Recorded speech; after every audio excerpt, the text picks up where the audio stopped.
नमस्कार दोस्तों, आप सुन रहे हैं रेडियो न्यूज़। देश और दुनिया की ताज़ा तरीन खबरें तेज रफ्तार में बिना रुके। आज की बड़ी हलचल। ईरान और अमेरिका वार पर एक नया अपडेट आया है। ईरान और अमेरिका की बातचीत पर सबसे बड़ी खबर आ गई है। ईरान ने अब तक बातचीत से बिल्कुल इनकार कर दिया है और उसका कहना है कि वह सीधे सीधे युद्ध लड़ेगा और अपने तरीके से स्ट्रेट ऑफ हॉर्मुज़ को कंट्रोल करेगा। उसे अमेरिका से अब बातचीत करने में कोई दिलचस्पी नहीं है।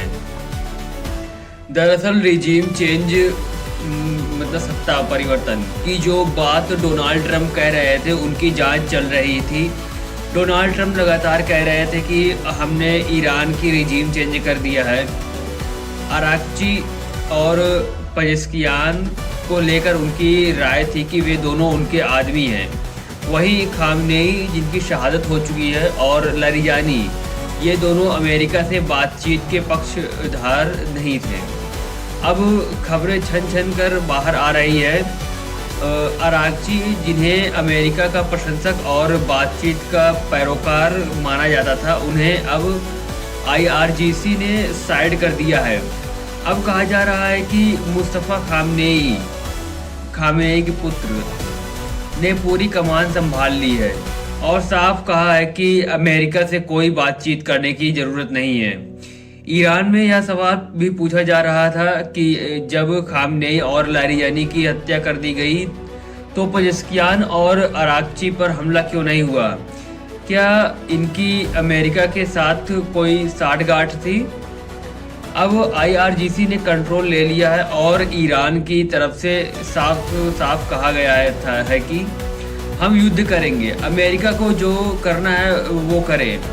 ईरान को भनक लग गई है कि अमेरिका दरअसल बातचीत कभी चाहता ही नहीं था, उसे सिर्फ सीज़फायर के बहाने समय चाहिए था। ईरान ने अब अपनी शर्तें रखी है।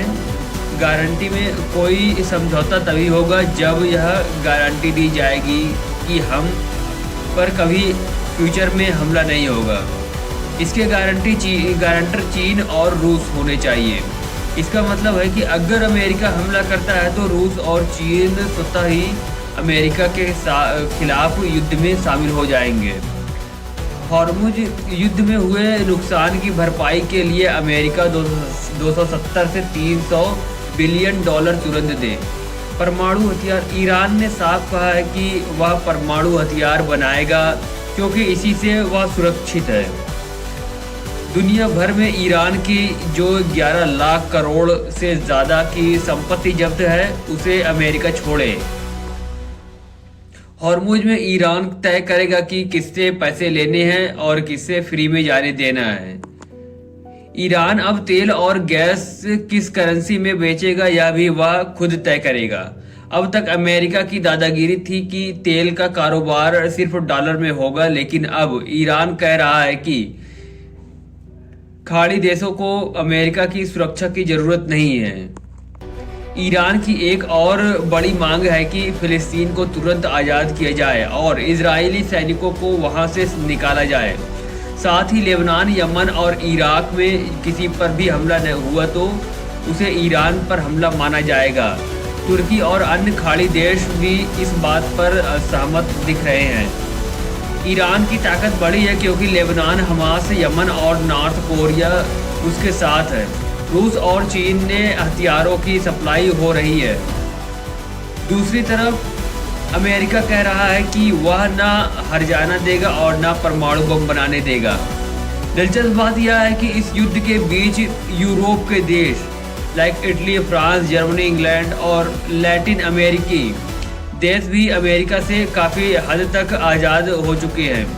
ईरान ने दुनिया को अमेरिका की दादागिरी से मुक्त कराने की दिशा में बड़ा कदम उठाया है। अब IRGC ने स्पष्ट कर दिया है कि कोई समझौता नहीं होगा। अगर अमेरिका को युद्ध रोकना है तो उसे ईरान की शर्तें माननी होंगी। हमला अमेरिका ने किया था, लेकिन खत्म हम करेंगे। इस न्यूज़ में इतना ही। धन्यवाद।